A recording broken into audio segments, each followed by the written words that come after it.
Hey, what's going on, everybody? Thanks for meeting me down here in the creepy basement, aka the Axe Workshop, where today we're going to dive into fixing up this awesome Kelly Perfect Jersey axe that I found at a yard sale the other day.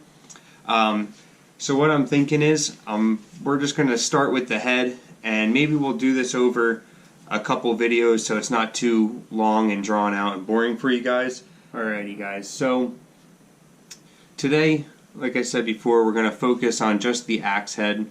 In the last video I posted, I really didn't give any close-ups of it. I just kind of held up and said, hey, I found this at a yard sale, and talked about it briefly. So you can see the pole has minor damage, not too much mushrooming. It actually looks pretty good. The bit looks pretty decent. Obviously we're going to put our own grind on it. The eye doesn't have any damage to it. Axe is in really good shape. Other than the handle, it's got a crack in it. I'll eventually be putting a different handle in this. We're going to hang it on a Killinger French curve, but I think what we're going to do is save that for a different video. My vision for how I want the axe head to look, I really do like the look of when people polish the phantom bevel portion of the head and leave the patina on the rest of the head, but I also think I want to polish the pole as well. I think it's a really nice look, and I think it's worth taking the time to do that. So, without further ado, let's get started on this.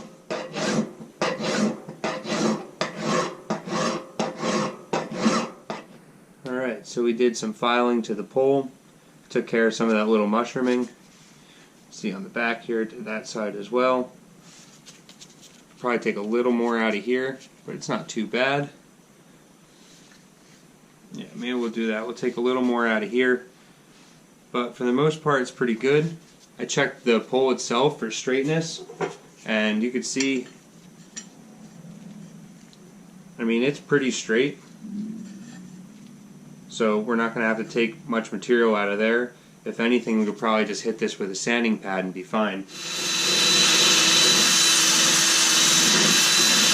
Now we're going to move on to, this is more like a, more forgiving, it's a little more squishy. I always call these hamburger pads because the ones I used to get were brown. I don't really know what their real name is for it. They're kind of Scotch-Brite-y. So now we're going to get in there and take out some of the sandpaper marks. Alright, so this is where we're at with the pole right now. I got a wire wheel on the drill. Could use sandpaper, but I'm going to try wire wheel first. It's a little less aggressive, and we have, you know, the True Temper Kelly Perfect, name right here. So if you have any kind of heavy sanding or filing like we did on the pole here, you're going to remove that label. I guess you can call it a label. I really don't know what to call it. Imprint, embossing. I think embossing is out, imprint is in. I don't know. But anyway, we want to be mindful of that. We don't want to remove that off the axe head, so we're going to go after it with a wire brush first. Alrighty guys, so this side we didn't hit yet with the wire wheel. You could still see all that rusting. And this side, obviously up here I didn't do yet.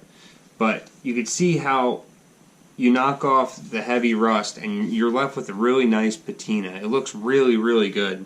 Obviously, you know, we could use sandpaper and take this down to shiny metal and then force a patina on it with gun bluing, but I mean, this axe got its own patina with age, and I think it should stay with the axe. I know we are polishing this area here and the pole, but I would like to keep some of the original character that took years to develop on this axe on the axe. Alright, like I said before, I'm not trying to make an axe, you know, I don't want to make this axe look like it just got taken off the shelf from the store. You know, this axe definitely earned its keep. We're just trying to spice it up a little bit. So, we established our grind.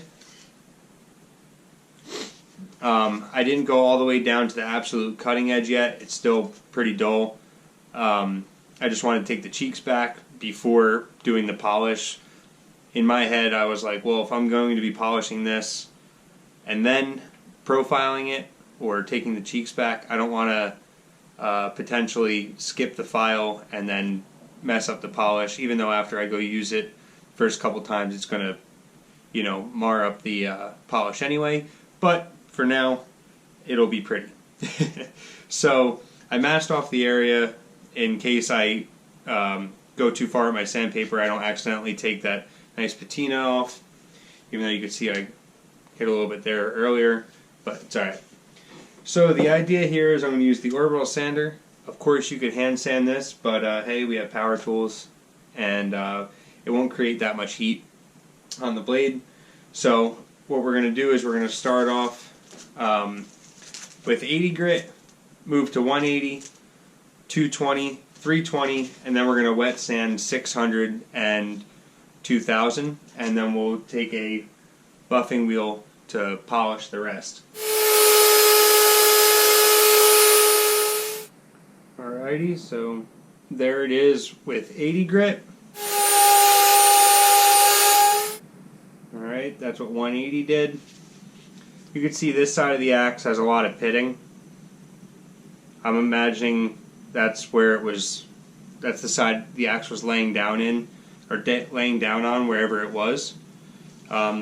Versus this side, that was probably face up, I imagine. Not that big of a deal. I'm not going to get that crazy with it. I would have to remove a lot of material out of the cheek to get rid of all that pitting. And like I said before, I don't mean to repeat myself. I know I do that a lot. But guys, I'm not trying to make this look like a showpiece. This is going to be a regular user axe. I just kind of want to make it, you know, I just want to spice it up a little bit. So I get there's probably other ways to do this. There's probably better methods to making it a high polish. But I just like the contrast between the phantom bevel and the rest of the axe. I think it looks really cool when it really stands out like that. So hey, I'm having fun, and you know, that's what it's all about. You know, whatever makes you happy and makes you have fun, then I encourage it. So 220. Alright guys, and there we have the results from the 220. Alright, there it is after 320. 600 grit.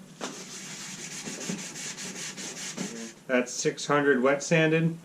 Alright guys, 2000.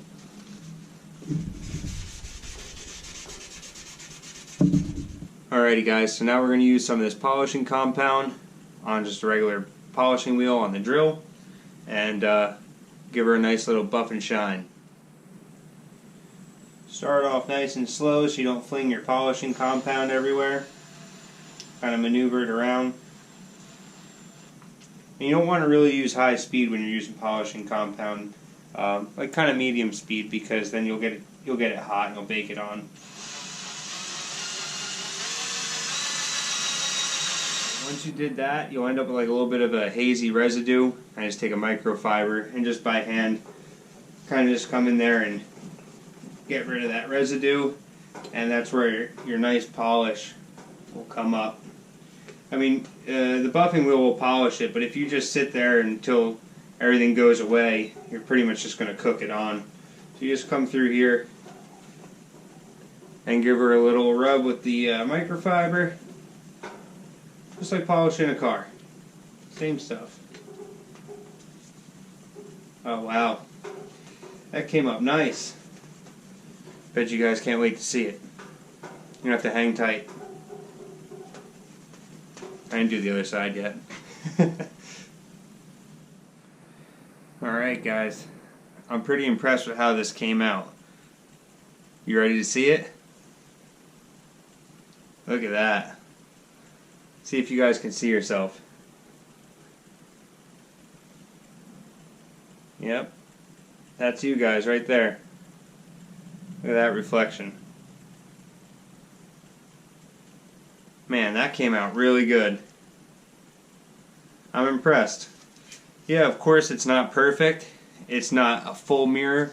But guys, this is a wood tool. This is something I'm going to be using the heck out of. So with how it came out, I'm extremely impressed. I think it looks beautiful. You know, I think that's just a really cool look. That really hard contrast from, you know, patina that was well earned to a nice polish on the phantom bevel. Pull came out pretty decent too. Not too bad.